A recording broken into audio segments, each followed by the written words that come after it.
ॐ भूर्भुवः स्वः तत्सवितुर्वरेण्यं भर्गो देवस्य धीमहि धियो यो नः प्रचोदयात्। ॐ गुरुर्ब्रह्मा गुरुर्विष्णु गुरुर्देवो महेश्वर गुरुर्साक्षात् परब्रह्म तस्मै श्री गुरवे नमः।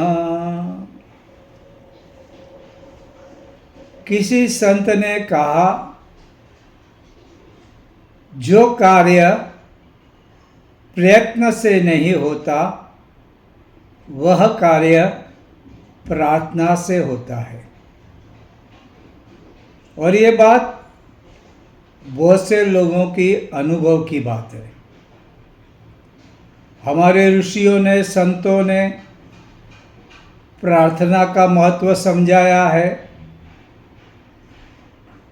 बिना प्रार्थना हमारा जीवन शुष्क होता है। प्रार्थना से इच्छा पूर्ति होती है। कई लोग प्रार्थना इसलिए करते हैं कि उनकी इच्छा पूर्ति हो। कभी कभी दूसरों के सुख के लिए, लाभ के लिए, इच्छा पूर्ति के लिए लोग प्रार्थनाएं करते हैं। जैसे कि नाना नानी, दादा दादी, ये अपने बच्चों के लिए, उनकी अच्छाई के लिए, उनकी पढ़ाई के लिए, उनकी रोग मुक्ति के लिए, उनकी आर्थिक परिस्थिति अच्छी हो, इसलिए प्रार्थनाएं करते हैं, मन्नतें मानते हैं। ये हम लोगों ने देखा है। हालांकि हमारे संत, परम पूज्य गुरुदेव वगैरह कहते हैं कि प्रार्थना कृतज्ञता यानी ग्रेटिट्यूड और समर्पण, सरेंडर की बात हो तो शोभा देती है। लेकिन ये सारी बातें साधक के लिए ठीक है। सामान्य लोग जब कभी जीवन में हिम्मत हार जाते हैं, बहुत सारे प्रयत्न करते हैं, तो फिर प्रार्थना की शरण में जाते हैं और उनका काम होता है। प्रार्थना जो है ये मन और हृदय से जुड़ी हुई बात है। प्रार्थना में श्रद्धा और भाव, साथ में समर्पण, ये जुड़ा होता है। प्रार्थना सूक्ष्म स्तर पे काम करती है। मन की शक्ति, भावना की शक्ति, ये सारी चीज़ें हमको दिखती नहीं। ये भाववाचक संज्ञा है, इसको हम अनुभव कर सकते हैं। तो इस तरह प्रार्थना सूक्ष्म स्तर पे काम करती है। सचमुच में तो यह बात बिल्कुल ठीक है। आदमी को प्रयत्न करते रहना चाहिए और साथ में प्रार्थना करती रहनी चाहिए। परम पूज्य गुरुदेव ने प्रार्थना के बारे में बहुत कुछ लिखा है। और स्वाध्याय परिवार के प्रणेता परम पूज्य दादा, उन्होंने कहा है कि काम करते जा, मतलब यू शुड डू एफर्ट, मेहनत करना है, श्रम करना है, और हाथ आवाज लगाते जा, भगवान को याद भी करते जा। अपना प्रयत्न, भगवान की कृपा, ये सब जुड़ता है तो बहुत सारे काम, कभी कभी असंभव भी संभव बन जाती है। और ये बहुत से लोगों का अनुभव भी है। तो इस प्रार्थना के बारे में हम लोग देखेंगे कि ये हृदय की भावना, हमारी श्रद्धा हमारे मन की अंतःकरण की शक्ति, हालांकि हमारे कर्म के फल हमें मिलते हैं, लेकिन इसमें भगवान की करुणा मिलती है तो बात अलग हो जाती है। जैसे कोई आदमी काम करता है, नौकरी करता है, उसे 5,000 पगार मिलता है, वो उसकी मेहनत का है। सेठ उसे हर महीने पगार पेमेंट देगा 5,000, क्यों? उतना वो काम देता है। लेकिन कभी कभी वो नौकर जाके सेठ को कहता है, मेरी बेटी की शादी है, इतना खर्च होने वाला है, सेठ जी मैं क्या करूं? तो सेठ 10,000 निकाल के देगा, बोलता ले ये अपनी बेटी के खर्च कर, मुझे वापस नहीं चाहिए। ये क्या हो गया? ये सेठ की करुणा हो गई। भगवान के पास भी ऐसा होता, हम जाएंगे भगवान भगवान, भगवान कहेगा तेरे कर्म के फल में तो ये लिखा है, हिसाब है, जैसा कर्म वैसा फल। तो लेकिन भगवान की करुणा बरसती है, कहता है ठीक है, तू खरे हृदय से मांग रहा है, तुझे दिया, मुझे तेरा हिसाब भी नहीं चाहिए। ऐसी भक्ति से जो प्रार्थना होती है वो सफल होती है। एक हम लोगों ने बात सुनी थी, एक डॉक्टर थे, उनका नाम था डॉक्टर मार्क, अमेरिका में हुए, बहुत नास्तिक। उनका कहना था अगर कोई बीमारी आती है तो आप भगवान की प्रार्थना मत करो, ये वेस्ट ऑफ टाइम है, ये मूर्खता है, उसको अच्छा होना है तो दवा से अच्छा होगा। मेडिकल साइंस बहुत आगे बढ़ा है, अब मेडिकल साइंस के सहारे जाओ, भगवान भगवान कुछ नहीं, भगवान के सहारे मत जाओ, प्रार्थना मत करो, पागल हो तुम, मूर्ख हो तुम, इसे नहीं करना चाहिए। और वो सभी को कहता था कि आप दवा अच्छी तरह से लो, प्रार्थना में टाइम वेस्ट मत करो, माताओं तुम अपनी कुछ अच्छी किताब पढ़ो, लेकिन ये भगवान का नाम वाम लेते, भगवान के पास मांगने से, मन्नत मांगने से कुछ नहीं होने वाला, नॉनसेंस, कुछ भी नहीं होता है। एक दिन क्या हो गया, उन लोगों की कुछ मीटिंग थी डॉक्टर लोगों की, तो क्योंकि ये कैंसर के माहिर डॉक्टर थे, पूरे अमेरिका में नहीं पूरे विश्व में उस जैसा कोई कैंसर का डॉक्टर नहीं था। जो नई नई खोजें होती थी, नए नए परिणाम आते थे, उसका डिस्कशन होता था। तो अमेरिका में थे, फ्लाइट में जाने के लिए निकले, लेकिन हुआ क्या, रास्ते में बहुत तूफान आ गया, फ्लाइट को अपना रास्ता मोड़ के इमरजेंसी लैंडिंग करनी पड़ी। वो नीचे आया, वो जहाँ पे देखा आसपास का जंगल का इलाका, और वहाँ पे जोरदार बारिश, पेड़ गिर रहे हैं, नदियाँ उफान पे है, कहीं पे जाने का रास्ता नहीं, अंधेरा, कहीं पे भी लाइट नहीं, पावर गया हुआ है। ये परेशान हो गया, अब क्या करने का। तो वहाँ देखा उस तूफान में एक घर देखा, वहाँ पे कुछ बिजली टमटमा रही थी, अब कोई रास्ता नहीं, सर कहाँ छिपाए रात को, तो सोचा इस घर में जाते हैं। उन्होंने दस्तक दी, एक उदास औरत ने घर खोला,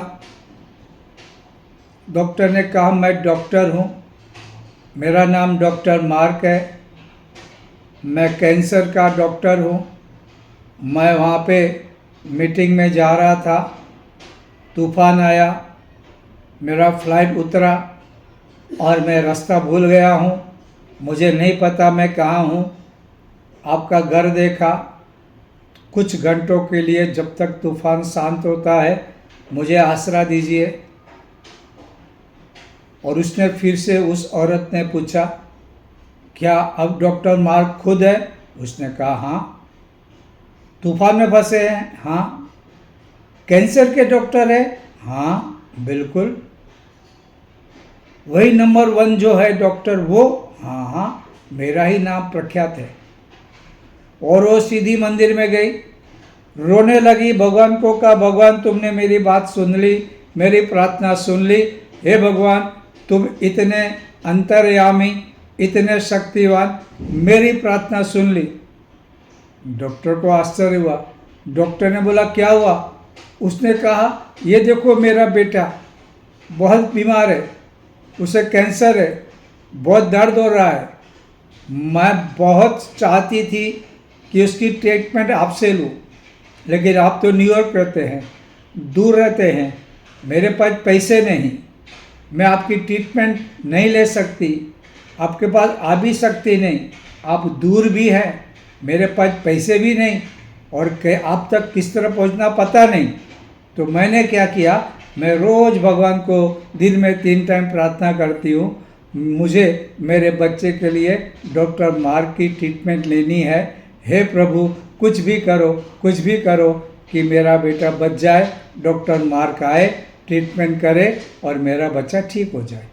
मैं ऐसी रोज़ प्रार्थना करती थी। और आज देखो भगवान ने इतने तूफान में, इतनी बरसात में, इतनी काली रात में आपको भेजा, तब जब वो बहुत गंभीर हो गया, उसे बहुत दर्द हो रहा है, वो सहन कर नहीं पा रहा, हम देख नहीं पा रहे हैं, तब आप हमारे घर में सामने से आए। भगवान तुम्हारी कृपा है, तुम्हारी दया है, ऐसा करके उसके आंख में भाव के आंसू आ गए। डॉक्टर को आश्चर्य हुआ, यह कैसे हो सकता है? लेकिन उसने ट्रीटमेंट की, ऑफ कोर्स पैसे बिल्कुल नहीं लिए, और धीरे धीरे वो लड़का अच्छा भी हो गया। अब डॉक्टर सोचता है ये इत्तेफाक कैसे हुआ? मैं जा रहा था किस डायरेक्शन में, तूफान आया, राह भूला, जंगल में आया, आगे पेड़ गिरे हुए हैं, यहाँ पे नदी में उफान है, चलने का रास्ता नहीं, इतने सारे घरों में मुझे इस घर में जाने की प्रेरणा हुई। क्या उस माँ की यह प्रार्थना थी? क्या इतनी तीव्र भाव से भरी प्रार्थना थी कि उसने मेरे मन को नहीं, मेरे अस्तित्व को नहीं, प्रकृति को भी बदल दिया। प्रकृति ने ऐसा खेल खेला, प्रकृति ने ऐसा खेल खेला कि मुझे यहाँ पर इसी जगह पर उतारा, यहीं पे लाया और इसी घर में मुझे ले गया। यह क्या है? और उस दिन से वे आस्तिक बन गए। अमेरिका में उन्होंने बहुत सारे प्रार्थना घर बनाए, एक सुंदर कमरा लेते, आसपास पेड़ लगाते, शांत वातावरण, और वहाँ पे जिनको भी प्रार्थना करनी है शांत वातावरण मिलता था, शीतल जल था, बैठने की अच्छी व्यवस्था थी, रोज़ सफाई होती थी। ऐसे न जाने कितने प्रार्थना घर बना दिए। ये क्या चमत्कार था? ये प्रार्थना इतनी श्रद्धा से भरी थी, इतनी विश्वास के साथ भरी थी कि उस डॉक्टर को आना पड़ा और प्रकृति को भी ऐसा खेल खेलना पड़ा कि डॉक्टर का विमान खराब हो, यहीं पे हो। हम कह सकते हैं इत्तेफाक होगा, शायद ऐसी घटना घटती है, इसमें क्या आश्चर्य है। लेकिन डॉक्टर को लगा नहीं, ये प्रकृति भी बदल जाती है। और ये हमारे संतों ने कहा है, प्रार्थना से प्रकृति भी बदलती है। सब साथ देते हैं, सभी लोग, पेड़ पौधे पंछी सब साथ देने लगते हैं। परम पूज्य गुरुदेव ने कहा है, प्रार्थना यह सूक्ष्म स्तर से काम करती है। और उन्होंने कई बार लिखा है, प्रार्थना से प्रकृति भी बदलती है, प्रार्थना से विश्व के लोगों के मन भी बदलते हैं। सामूहिक प्रार्थना में इतनी ताकत है कि वो बहुत कुछ बदलाव कर सकती है। इसलिए हमारे यहाँ व्यक्तिगत प्रार्थना के साथ साथ सामूहिक प्रार्थना का भी महत्व है।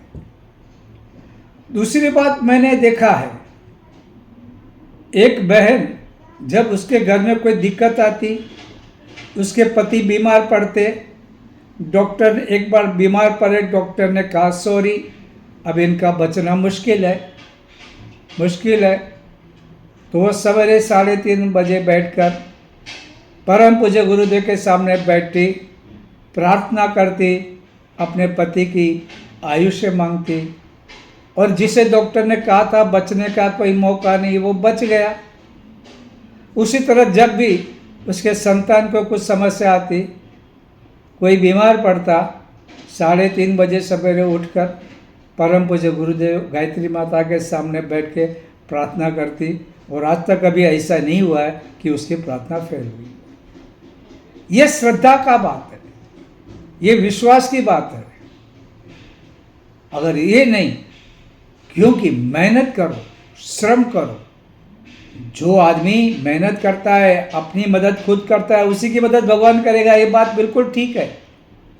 लेकिन जहां तुम थकोगे, तुम्हारा पुरुषार्थ थकेगा, तुम्हारा प्रयत्न थकेगा, तब प्रार्थना वो काम करेगी। इसे आजमा के देखो, ये कुछ गप्पे नहीं है। जैसे कुदरत के कुछ नियम है, कुछ भगवान के भी नियम है। वो किस तरह है समझ में आए या ना आए, लेकिन प्रार्थना जरूर काम करती है। हमारे यहाँ एक बहन थी, उसको तकलीफ क्या होती थी, उसके गर्मी के मौसम में उसका मुंह के ऊपर फोड़ियाँ होती थी, मुंह पूरा लाल काला हो जाता था, बहुत दर्द होता था। उन्होंने पूरा का पूरा मेडिकल ट्रीटमेंट लिया, सब जगह गए, अच्छा नहीं हुआ। होम्योपैथी, आयुर्वेदा, नेचुरोपैथी और जितनी भी ट्रीटमेंट हो सकती है उन्होंने किया, उनको अच्छा नहीं हुआ। एक बार किसी ने कहा हमारे यहाँ सामूहिक प्रार्थना होती है, आ जाओ प्रार्थना में। अब हिम्मत हारा हुआ आदमी क्या नहीं करेगा। उन्होंने कहा ठीक है, आजमाते। वो प्रार्थना में जाने लगी, और आश्चर्य, जो बीमारी डॉक्टर ने बोला ये तुमको हर साल इन महीनों में होगी, उस दिन, उस महीने उसे वो बीमारी नहीं हुई, और आज तक, आज 11 साल हो गए हैं, उसको वो बीमारी नहीं हुई। यह प्रार्थना का बल है, और ये कोई कहानी भी नहीं है। ये हुई जो घटनाएं हैं, इसके बारे में हम लोग बात कर रहे हैं। तो प्रार्थना में वो शक्ति है, वो बल है, उसका यह स्तर है कि आप इसको वो कुछ भी बोल नहीं सकते, कुछ भी व्याख्या नहीं कर सकते। एक बार एक कथा में एक संत ने एक कहानी सुनाई थी। एक लड़का था, उसकी माँ बीमार पड़ी। अब इसको कुछ मंत्र न आते, न कुछ प्रार्थना आती, प्रेयर आती। तो किसी कथा में गया था, तो संत ने कहा था कि तुझे ऐसा ऐसा प्रार्थना करना है, हाँ भगवान अच्छा करेगा। वो कह के छोड़ दिया बच्चे को। अब ये बच्चा सवेरे उठकर भगवान से प्रार्थना करता है, और उसकी माँ धीरे धीरे अच्छी होने लगती है। फिर दूसरे दिन महाराज ने पूछा कि अरे बच्चे, मैंने तुझे प्रार्थना करने के लिए कहा था, कौन सी प्रार्थना की? बोला महाराज मुझे तो प्रार्थना आती नहीं, मैं ABCD पूरा बोल गया। ABCD बोला पूरा का पूरा, और भगवान को बोला मुझे प्रार्थना नहीं आती है, तू चुन ले कौन से शब्द चुनना, कैसी प्रार्थना बनाना, तू ही अपने लिए प्रार्थना बना ले। लेकिन मैं नत मस्तक होके भगवान के पास बैठा, और मेरी माँ अच्छी होने लगी। क्या था? शब्दों का महत्व नहीं, महत्व भाव का, महत्व श्रद्धा का। और उसकी माँ धीरे धीरे अच्छी हो गई। ये प्रार्थना का स्वभाव है, ये प्रार्थना का रिजल्ट है। और प्रार्थना से सबसे बड़ा फायदा क्या होता है? अगर हम रोज प्रार्थना करते हैं, कम से कम हमें रोज प्रार्थना करनी चाहिए। भगवान ने जो कुछ भी दिया है, ग्रेटिट्यूड एक्सप्रेस करना ही चाहिए। भगवान को सरेंडर होना चाहिए। उससे क्या होता है, हमारा अहंकार कम होता है। अहंकार कम होना बहुत बड़ी बात है। सारे दुख और कई मानसिक बीमारियां चली जाती है जब अहंकार, और तुम समाज के लिए भी फायदेमंद हो जाते हो। धार्मिक कार्यों में ऐसे अहंकारी लोग घुसे हुए हैं, न खुद काम करते न दूसरों को काम करने देते हैं। अहंकारी आदमी दुखी होता है। रावण के पास क्या नहीं था, कितनी ताकत, कितनी शक्ति, कितनी भक्ति, कितना ज्ञान, लेकिन दूसरों को भी परेशान किया अहंकार के कारण और खुद मरा भी। प्रार्थना करने वाला अगर सही तरीके से सरेंडर होकर करेगा तो ये रावण नहीं बनेगा, वो नम्र बनेगा। मन शांत होता है और साथ में सोच सकारात्मक होती है। ये प्रार्थना रोज करते हैं, है ना, दिन में 2 बार 3 बार प्रार्थना अगर हम जब भी करेंगे, भगवान को याद करेंगे, और फिर अगर हम भगवान को हमेशा याद करेंगे तो दुख भी काहे के लिए आएगा। कबीर जी ने कहा है ना कि अगर हम सुमिरन, भगवान को याद करने का काम रोज करें। हम लोग कब करते हैं, दुख आया तो हम लोग भगवान को याद करते हैं, भगवान दुख दूर करो। लेकिन अगर हम नियमित तरीके से भगवान को करेंगे, दुख काहे को होए, दुख काहे के लिए होगा, नहीं होगा। ये जो ग्रेटिट्यूड, कृतज्ञता, थैंकफुलनेस, ये बहुत काम आता है। अगर आप अपने गुरु के लिए, आपके विचार से, आपकी सोच से हमारा जीवन बदल गया है, आपने जो उपासना बताई हम करते हैं, बहुत अच्छा लगता है। आपकी सोच से जीवन हमारा बहुत सुंदर हो गया है। कृतज्ञता व्यक्त करनी चाहिए माता पिता के प्रति भी, लेकिन हम लोग नहीं करते, और इसके कारण हमको न जाने शारीरिक मानसिक, और प्रार्थना मानसिक और शारीरिक दोनों स्तर पे काम करती है। ये कोई बातें नहीं है, आप इसे अनुभव कर सकते हैं। समझ में न आए तो भी अगर आप श्रद्धापूर्वक प्रार्थना करेंगे तो आपका काम जरूर होगा, आपकी बीमारियां जरूर चली जाएगी। कौन सी भी बीमारी हो, इससे कुछ नहीं फर्क पड़ता। डॉक्टर ने बोल दिया असाध्य नहीं बचोगे, तो भी बच जाओगे।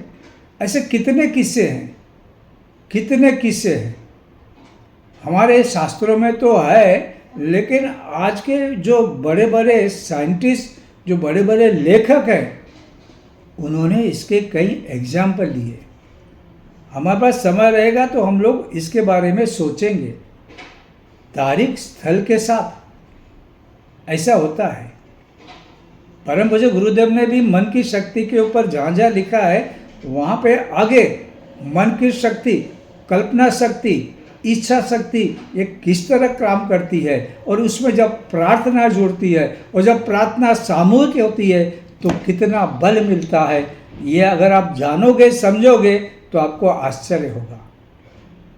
लेकिन ये बात डंके के चोट पे कह सकते हैं, सच्चे दिल से की हुई प्रार्थना, सातत्यपूर्ण की हुई प्रार्थना सत्य होती है, सफल होती है, इसमें कोई भी शंका नहीं है। आज के लिए बस इतना।